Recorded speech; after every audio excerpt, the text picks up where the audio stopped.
రాయలసీమ ఎత్తిపోతలైతేనేమి, రాయలసీమకు రాష్ట్రంలో ఉన్నటువంటి సాగునీటి ప్రాజెక్టుల గురించి, ముఖ్యంగా అన్యాయం జరుగుతున్నటువంటి విషయం మీద అయితేనేమి, మనము రాయలసీమ ఎత్తిపోతల ఇరిగేషన్ ప్రాజెక్టుల మీద వైఎస్ జగన్మోహన్ రెడ్డి గారి ఆదేశానుసారం ఈరోజు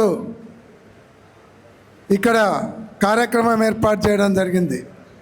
ఈ కార్యక్రమము, ఇక్కడ మీటింగ్ కార్యక్రమము అన్ని జిల్లాలలో కూడా ఏర్పాటు చేస్తూ ఉన్నారు. ముఖ్యంగా ఈ కార్యక్రమానికి మనకు ముఖ్య అతిథులుగా మాజీ పార్లమెంట్ సభ్యులు, మాజీ శాసనసభ్యులు పెద్దలు వెంకటరామరెడ్డి గారు, అలాగే మాజీ మంత్రివర్యులు శ్రీ శైలజానాథ్ గారు, అలాగే మాజీ పార్లమెంట్ సభ్యులు రంగయ్య గారు, ఇంకా మిగతా వాళ్ళందరూ కూడా మీకు సుపరిచితులు. నంద్యాల జిల్లా పార్టీ అధ్యక్షులు కాట్సాని రాంభూపాల్ రెడ్డి గారు, అలాగే ఆలూరు శాసనసభ్యులు విరూపాక్ష గారు, మంత్రాలయం శాసనసభ్యులు శ్రీ బాలనాగిరెడ్డి గారు, ఆదోని మాజీ శాసనసభ్యులు శ్రీ సాయి ప్రసాద్ రెడ్డి గారు, పత్తికొండ మాజీ శాసనసభ్యురాలు శ్రీమతి శ్రీదేవమ్మ గారు, అలాగే మాజీ పార్లమెంట్ సభ్యురాలు, ఈరోజు పార్లమెంటు కోఆర్డినేటర్ అయినటువంటి గుట్టా రేణుక గారు, మన పార్లమెంట్ ఇన్ఛార్జి, అలాగే శాసనమండలి సభ్యులు మసూదన్ గారు, జిల్లా పరిషత్ చైర్మన్ పాపిరెడ్డి గారు, అలాగే ఎమ్మిగనూరు నియోజకవర్గ ఇన్ఛార్జి రాజీవ్ రెడ్డి గారు, మాజీ మేయర్ రామయ్య గారు, మాజీ శాసనసభ్యులు మణికాంతి గారు, అలాగే కర్నూలు నియోజకవర్గం అబ్జర్వర్ భగీరథ గారు, కర్నూలు టౌను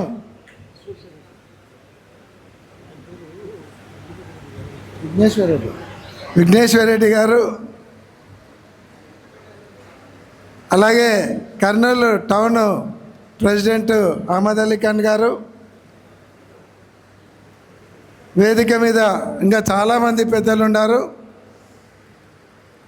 అందరికీ కూడా పేరు పేరున హృదయపూర్వక నమస్కారాలు.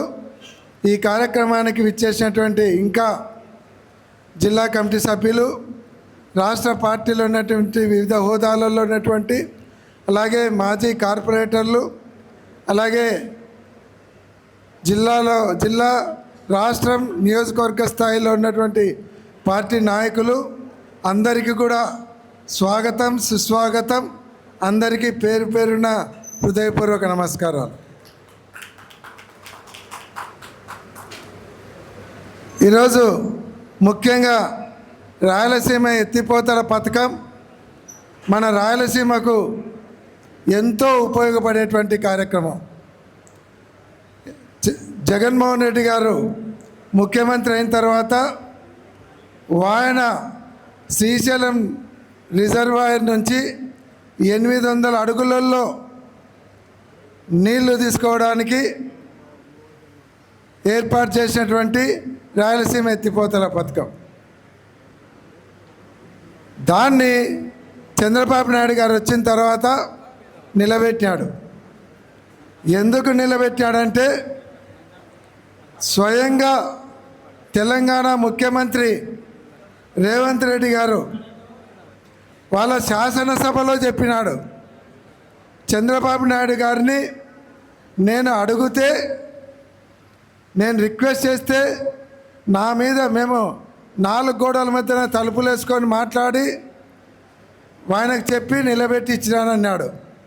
నా మీద అభిమానంతో నిలబెట్టాడు రాయలసీమ ఎత్తిపోతల పథకం అని. నేను చంద్రబాబు నాయుడు గారి వాళ్ళ తాతగారు రాస్తే లేకుంటే ఇంకొక రాస్తే ఆయన అడిగినాడని నేను నిలబెట్టనీకి. ఇది రాయలసీమ ప్రజల దాహార్తి తీసేది హక్కు. ఏమనంటే చంద్రబాబు నాయుడు ఏమంటాడంటే 20 టీఎంసీలే కదా, 20 టీఎంసీలు ఏమవుతాయి అని చెప్తాడు. 20 టీఎంసీలు అంటే దాదాపుగా 20 లక్షల ఎకరాలు పడుతుంది. అటువంటి పెద్ద ప్రాజెక్టును రేవంత్ రెడ్డి అడిగినాడని ఆపుతాడు. ఇంకొక మాట ఏం చెప్తాడంటే గ్రీన్ఫీల్డ్ పర్మిషన్ లేదని చెప్తాడు. పర్మిషన్ లేకుండా కట్టడము ఆల్రెడీ పర్మిషన్కి అప్లై చేసినాడు జగన్మోహన్ రెడ్డి గారు. పర్మిషన్ వచ్చే లోపల దాన్ని పూర్తి చేయాలనుకున్నారు, పనులు జరుగుతూ ఉంటాయని. ఆల్రెడీ దాని కిందనే తెలుగు గంగకు, తర్వాత మన రాయలసీమకు తాగునీటికి ప్రాజెక్టు కింద దాన్ని జగన్మోహన్ రెడ్డి గారు తయారు చేసి పర్మిషన్కి అప్లై చేశారు. వాస్తవానికి తాగునీటి ప్రాజెక్టులకు పర్మిషన్ అవసరం లేదు. ఇదే పాలమూరు రంగారెడ్డి కానీ, డిండి కానీ, కల్వకుర్తి వాళ్ళు కెపాసిటీ పెంచుకునే దానికి కానీ ఆ రోజు పర్మిషన్లు ఉన్నాయా? చంద్రబాబు నాయుడు గారు ముఖ్యమంత్రిగా ఉన్నప్పుడు రాష్ట్రం విడిపోయిన తర్వాత పాలమూరు రంగారెడ్డి అలాగే డిండి ఇవన్నీ కూడా రోజుకు 2 టీఎంసీలు లాగా 60 రోజులకు 120 టీఎంసీలు తీసుకుపోవడానికి 802 అడుగులలో వాళ్ళు ప్రాజెక్టులు కడతా ఉంటే ఆ రోజు కళ్ళు మూసుకొని కేసీఆర్కు భయపడి ఆ రోజు ఆంధ్ర రాష్ట్ర ప్రజల, ముఖ్యంగా రాయలసీమ ప్రజల తాగునీరు సాగునీరును పణంగా పెట్టి హైదరాబాద్ నుంచి పారిపోయి వచ్చినాడు. ఆ రోజు ఎమ్మెల్సీ ఎలక్షన్లలో ఓటుకు నోటు కేసులో ముద్దాయిగా దొరికితే ఆ రోజు కేసీఆర్ బెదిరించేట్టున్నాడు. ఖబర్దార్, నువ్వు గినక ఈ ప్రాజెక్టులకు అబ్జెక్షన్ చెప్పినావంటే నిన్ను తీసుకుపోయి ఓటుకు నోటు కేసులో బొక్కలో పెడతానని చెప్పింటాడు. భయపడి ఆ రోజు అబ్జెక్షన్ చెప్పలేదు. వాళ్ళేమో కట్టుకున్నారు, నీళ్లు తీసుకుపోతున్నారు. 802 అడుగుల కెపాసిటీని ఎప్పుడే మనకేమో 854 అడుగులు ఉంటే తప్ప మనము పోతిరెడ్డిపాడు నుంచి తీసుకోనికి రాదు. ఫుల్ కెపాసిటీ తీసుకోవాలంటే 881 అడుగులు ఉండాలి. వీళ్ళందరూ కుండకు కింద బొక్క పెట్టి పైనుంచి వచ్చే నీళ్ళన్నీ తోడుకుంటున్నారు. పైకి ఎప్పుడు రావాలి నీళ్ళు? అందుకే జగన్మోహన్ రెడ్డి ఆలోచించి వాళ్ళ కింద పెట్టేటువంటి బొక్కల కంటే ఇంకొక 2 అడుగులు కిందికి పోయి రాయలసీమ ఎత్తిపోతల పథకం అనేది తీసుకొని వచ్చినాడు. కాబట్టి అది కిందకి వచ్చిందంటే శ్రీశైలం రిజర్వాయర్లో ఎన్ని నీళ్ళున్నా సరే మనం నీళ్లు తీసుకునేదానికి అవకాశం ఉంటుంది. లేకుంటే శ్రీశైలం రిజర్వాయరు మనకు ఉపయోగపడేటువంటి పరిస్థితి లేదు అనే విషయాన్ని మీకు అందరికీ తెలియజేస్తూ ఉన్నాను. ఆ రోజు 26,000 మంది రైతులు త్యాగం చేస్తే శ్రీశైలం ప్రాజెక్టు కట్టారు. వాళ్ళ పొలాలు పోయినాయి, వాళ్ళ ఇల్లులు పోయినాయి, వాళ్ళ ఊర్లే లేకుండా పోయినాయి, ఊర్లన్నీ మునిగిపోయినాయి. ప్రాతకోట కావచ్చు, పగిడాల కావచ్చు, ఇట్లా చాలా గ్రామాలన్నీ వాళ్ళందరూ ఇండ్లు, కొంప, గొడ్డు గోద అన్ని ఇడిసబెట్టి పొలాలన్నీ కూడా నీళ్ళల్లో ఇడిసబెట్టి వచ్చి పక్కన ఇల్లులు కట్టుకున్నారు. ఈరోజు అమరావతి పేరు చెప్పి వాళ్ళ రైతులది త్యాగం అంటారు. అమరావతి నగరం కట్టడానికి 28,000 మంది రైతులు త్యాగం చేసినారు కాబట్టి అమరావతి కట్టాలంటారు. మరి రాయలసీమలో 26,000 మంది రైతులు పొలాలు ఇల్లు అన్నీ కోల్పోతే రాయలసీమ రైతులది త్యాగం కాదా?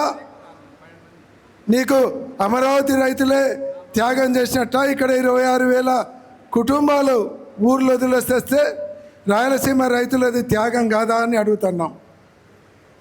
నువ్వు ఓటుకు నోటుకు భయపడి ఆ రోజు పారిపోయి వచ్చినావు హైదరాబాద్ నుంచి. ఈరోజేమో శిష్యుని మీద ప్రేమతో రాయలసీమ ఎత్తిపోతల పథకాన్ని ఆపుతానంటున్నావు. కాబట్టి దాన్ని జగన్మోహన్ రెడ్డి గారు దాదాపుగా 90% పూర్తి చేసినారు. మేమందరం కూడా ఇక్కడ ఉన్నటువంటి పెద్దలందరం కూడా, అలాగే సజ్జల రామకృష్ణారెడ్డి గారు, తర్వాత పెద్దిరెడ్డి రామచంద్రారెడ్డి గారు, ఇంకా పెద్దలందరూ కూడా కలిసి ఆ రోజు రాయలసీమ ఎత్తిపోతల పథకాన్ని అక్కడికి పోయి చూసి రావడం కూడా జరిగింది. కాబట్టి అది పని అంతా పూర్తయింది, కాలువలు కంప్లీట్ అయినాయి. కేవలం మిషన్లు కూర్చోబెడితే నీళ్లు తోడుకోవచ్చు మనం. దాన్ని సాధించడానికి అలాగే దాంతోపాటు హంద్రీనీవా మనకి ఈ ప్రాంతానికంతా కూడా అదొక్కటే జీవనాధారం. కాబట్టి హంద్రీనీవా జగన్మోహన్ రెడ్డి గారు ఉన్నప్పుడు 3,800 కెపాసిటీ నుంచి 6,300 కెపాసిటీ, 6,300 క్యూసెక్ల కెపాసిటీకి పెంచేటట్లు టెండర్లు పిలిచి వర్కులు కూడా శాంక్షన్ చేయడం జరిగింది. చంద్రబాబు నాయుడు గారు వచ్చిన తర్వాత ఆ వర్కులన్నింటినీ కూడా క్యాన్సిల్ చేసి స్టాప్ చేసి మనకు ద్రోహం చేస్తూ ఉన్నారు. ఆ నీళ్లు తోడుకోవాలంటే కూడా 834 అడుగులలో ఉంటేనే మనము మల్యాల నుంచి తోడుకోవడానికి అవకాశం ఉంటుంది. 834 రావాలంటే 802 అడుగులలోనే వాళ్ళు తోడుకుంటున్నారు. ముచ్చుమరిలో 799 అడుగులలో అవకాశం ఉంది, కానీ తక్కువ అవకాశం. 3,000 క్యూసెక్కులు తోడుకుంటుంటే ఎన్ని రోజులు తోడుకుంటాం? కాబట్టి రాయలసీమ ఎత్తిపోతలతో పాటు హంద్రీనీవాను కెపాసిటీ పెంచాలనేది, వేదవతి ప్రాజెక్టును కూడా పూర్తి చేయాలి రాయలసీమకు. దానివల్ల ఆలూరుకు ఆదోనికి ఉపయోగకరంగా ఉంటుంది. ఆర్డిఎస్ రైట్ కెనాల్ కూడా పూర్తి చేస్తే ఒక పక్క కర్నూలు కోడుమూరుకు మంత్రాలయం నియోజకవర్గాలకు కూడా దానివల్ల కూడా మనకు రైతులకు ఉపయోగకర కార్యక్రమం. ముఖ్యంగా గుండ్రేవుల రిజర్వాయర్ చంద్రబాబు నాయుడు గారు వచ్చి 2019లో ఫౌండేషన్ వేసిపోయినారు. ఆ రోజు సూర్యప్రకాష్ రెడ్డి గారు మీటింగ్లో చెప్పినాడు, నేను పార్టీలో చేరాలంటే గుండ్రేవుల వేదవతి శాంక్షన్ చేస్తే చేరుతానని చెప్పి, గుండ్రేవుల రిజర్వాయర్ శాంక్షన్ చేస్తే పార్టీలో చేరుతానని చెప్పినాను. కాబట్టి నా కోసం వచ్చి ఫౌండేషన్ వేసినానని చెప్పినారు. ఆయన ఫౌండేషన్ రాయి కూడా కంప చెట్లు మొలిసి కంప చెట్లలో కలిసిపోయింది. కాబట్టి వచ్చి 2 సంవత్సరాలు అయింది. చంద్రబాబు నాయుడు గారు దాని గురించి మాట్లాడు, సూర్యప్రకాష్ రెడ్డి గారు పోయి దాని గురించి అడగడు. ఎందుకంటే ఎలక్షన్లు వచ్చినాయి, అయిపోయినాయి. చంద్రబాబు నాయుడు గారికి కేవలం అమరావతి జపం తప్ప వేరే లేదు. 2 లక్షల కోట్లు అమరావతిలో ఖర్చు పెడతానంటున్నారు. ఈడ 4,000 కోట్లు ఖర్చు పెడితే గుండ్రేవుల రిజర్వాయర్ పూర్తి అవుతుంది. కానీ 2 లక్షల కోట్లు అప్పు తెచ్చి జనసంచారం లేని చోట ఒక పెద్ద నగరాన్ని నిర్మిస్తానంటున్నారు. అందరికీ కూడా బాహుబలి గ్రాఫిక్స్ చూపిస్తున్నారు తప్ప ఎక్కడ ఉపయోగ కార్యక్రమం లేదు. కాబట్టి ఈరోజు మన హక్కుల కోసము, మన నీటి ప్రాజెక్టుల కోసము, దానిని సాధించుకోవడం కోసం ఈరోజు మనమందరం కూడా పోరుబాట పట్టాలి, పోరాటం చేయాలి. రాయలసీమ వ్యాప్తంగా అందరినీ కూడా సమాయత్తం చేస్తూ ఉన్నాం. రాయలసీమ ఎత్తిపోతలైతేనేమి మిగతా ప్రాజెక్టుల మీద ప్రభుత్వం మీద ఒత్తిడి తెచ్చి ఇవన్నీ కూడా సాధించుకునేదానికి జిల్లాల వ్యాప్తంగా మీటింగులు పెట్టి తర్వాత నియోజకవర్గ స్థాయిలో మీటింగులు పెట్టి అందరికీ కూడా అవగాహన కల్పించి ఈ పోరాటాన్ని స్టార్ట్ చేయాలని జగన్మోహన్ రెడ్డి గారు ఆదేశాలు ఉన్నాయి. కాబట్టి ఆయన ఆదేశానుసారం ఈ కార్యక్రమంలో ముందరి పోతూ ఉన్నాం. ఇప్పుడు చాలామంది పెద్దలు ఉన్నారు. ఈరోజు శైలజానాథ్ గారు ముఖ్యంగా ఈ ప్రాజెక్టు మీద చేసే పోరాటంలో ముందరి తీసుకుపోయేదానికి అందరినీ కోఆర్డినేట్ చేసుకొని ఈ కార్యక్రమాన్ని అంతా కూడా కోఆర్డినేట్ చేయడానికి ఆయనకు బాధ్యత అప్పచెప్పడం జరిగింది. కాబట్టి ఇంకా విపులంగా శైలజానాథ్ గారు వివరిస్తారు. కాబట్టి శైలజానాథ్ గారిని మాజీ మంత్రివర్యులు శైలజానాథ్ గారిని మాట్లాడవలసిందిగా కోరుతారు.